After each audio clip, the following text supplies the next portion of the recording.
Hello guys, how are you today? It's Teacher Monica here. Esta é a nossa quinta aula do mini curso de gramática que estamos disponibilizando no YouTube para vocês. E o assunto desse vídeo é um dos tempos verbais mais complexos da língua inglesa para os estudantes brasileiros, que é o Present Perfect.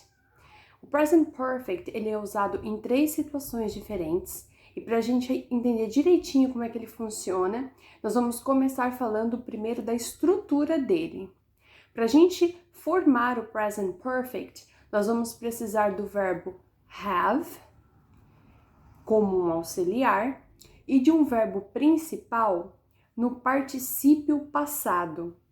O que é o particípio passado? É a terceira forma do verbo. Por exemplo, se nós pegarmos o verbo to be. O verbo to be conjugado na primeira pessoa no presente é o am, certo? No passado simples, nós dizemos was. E na terceira forma, que é o particípio passado, been. Então, nós vamos pegar o verbo have mais o particípio passado do verbo principal. Por exemplo, se fôssemos fazer o present perfect com o verbo to be, ficaria I have been.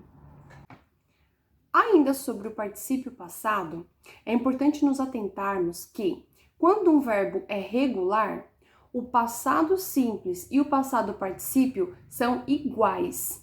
Então, por exemplo, as 3 formas do verbo work, que é regular, seria work, worked, worked. As 3 formas do verbo study, que é estudar, seriam study, studied, studied, ok? Agora, quando um verbo é irregular, o particípio passado, ele pode mudar. Às vezes acontece de todas as formas serem iguais. Por exemplo, o verbo cortar é cut, presente, cut, passado e cut, particípio passado. Às vezes acontece da última forma ser idêntica à primeira. O verbo vir, por exemplo, né? O presente é come, o passado é came e o particípio é come. E existem situações em que as 3 formas são diferentes. O verbo give, que significa dar ou doar, é um exemplo. Give, presente, gave, passado e given, particípio passado. Um outro detalhe que é importante ficar atento é na conjugação do verbo have. Eu falei aqui que nós temos que usar o have mais o particípio passado para formarmos o present perfect. No entanto, a terceira pessoa do singular, ela é modificada, né? Eu não vou falar he have, eu vou falar he has, she has e it has.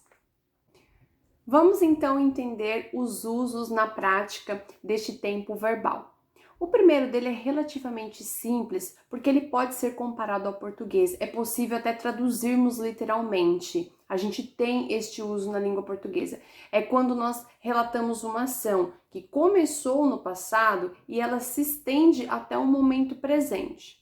Vamos supor, por exemplo, que você começou a estudar inglês há 1 ano e que você segue firme com seus estudos. Você ainda estuda inglês. Então, neste caso, você tem estudado inglês por 1 ano. Nós podemos usar o present perfect aqui e dizer You have studied English for a year. Suponhamos então que devido aos seus esforços nos estudos, o seu inglês tem melhorado muito, tem melhorado bastante. Nós poderíamos expressar isso através do present perfect em inglês e dizer Your English has improved a lot. Seu inglês tem melhorado muito. Isso dá a ideia de algo gradual, né? De algo gradativo, que começou no passado e se estende até o momento presente. Então, este é o primeiro uso do present perfect e talvez o mais fácil. Vamos falar então do segundo uso do present perfect, que é nos relatos das nossas experiências. Isso mesmo, a gente vai usar o present perfect quando a gente for contar uma experiência que já tivemos. Neste caso, você não deve traduzir ao pé da letra, porque se você traduzir, talvez não vai fazer sentido ali para você e pode ocorrer de você se bloquear de fazer o uso do present perfect nessa situação. E muitas vezes ocorre de você transmitir uma ideia de forma errada. Por exemplo, se você quer contar para alguém que você já esteve num determinado lugar. Eu quero, por exemplo, contar para vocês que eu já estive na Bahia. Eu faria aqui, para relatar isso em inglês, o uso do present perfect. Eu usaria exatamente a mesma estrutura. Have mais o been e depois o to, ok? Por exemplo, I have been to Bahia. Eu já estive na Bahia. É isso que eu estou dizendo. Eu não estou dizendo eu tenho estado na Bahia. Não traduzam ao pé da letra. Eu estou dizendo eu já estive. Outros exemplos. Eu já comi comida japonesa, por exemplo. I have eaten Japanese food. Eu não tô falando aqui que eu tenho comido comida japonesa, e sim que eu já comi. I have eaten Japanese food. Em casos como esse, quando nós negarmos, quando a gente for falar que a gente nunca fez alguma coisa, né, nunca tivemos aquela experiência, você vai ouvir muito a palavra never. Por exemplo, I have never been to Bahia. I have never eaten Japanese food.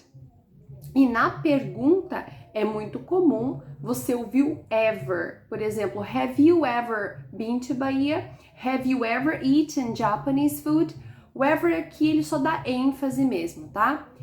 Então, este é o segundo uso. Relatos de experiência, ok? Sempre que você for falar de algo que você já fez, de um lugar que você já esteve, algo que você já experimentou, você vai fazer o uso do present perfect a partir de agora. E agora vamos então ao último uso do present perfect, o terceiro uso. Este talvez seja um pouquinho mais complicado que os anteriores, tá? Mas eu vou explicar direitinho para vocês. A gente vai usar este quando relatarmos uma ação do passado que tem alguma consequência ou algum resultado no tempo presente. Então, por exemplo, imaginemos, né, que no café da manhã eu comi demais. Só quero contar para você que eu comi demais no café da manhã, mas eu não tô passando mal agora. Então eu usaria aqui o past simple. Eu falaria I ate too much for breakfast this morning.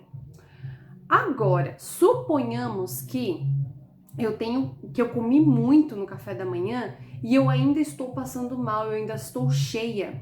Neste caso eu falaria I have eaten too much for breakfast today.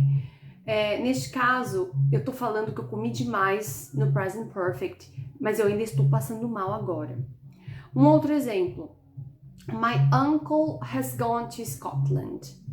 Se eu traduzir isso, eu tô falando assim, meu tio foi pra Escócia. Não é meu tio tem ido pra Escócia, tá, gente? Também não traduzam ao pé da letra, que não vai ter sentido.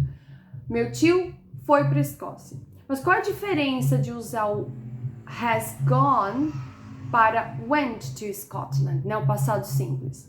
A diferença é que se eu falo my uncle has gone to Scotland, significa que ele foi e está lá agora. Neste momento ele está na Escócia. Quando a gente usa o past simple, conforme eu já expliquei quando eu fiz o vídeo do past simple, nós usamos para ações terminadas, tempo terminados, não tem mais relação com o presente. Agora, my uncle has gone significa que ele está lá neste momento. Ok, pessoal? Estes foram os 3 usos do present perfect. O que confunde muito é que nas escolas, né, os alunos aprendem somente o primeiro.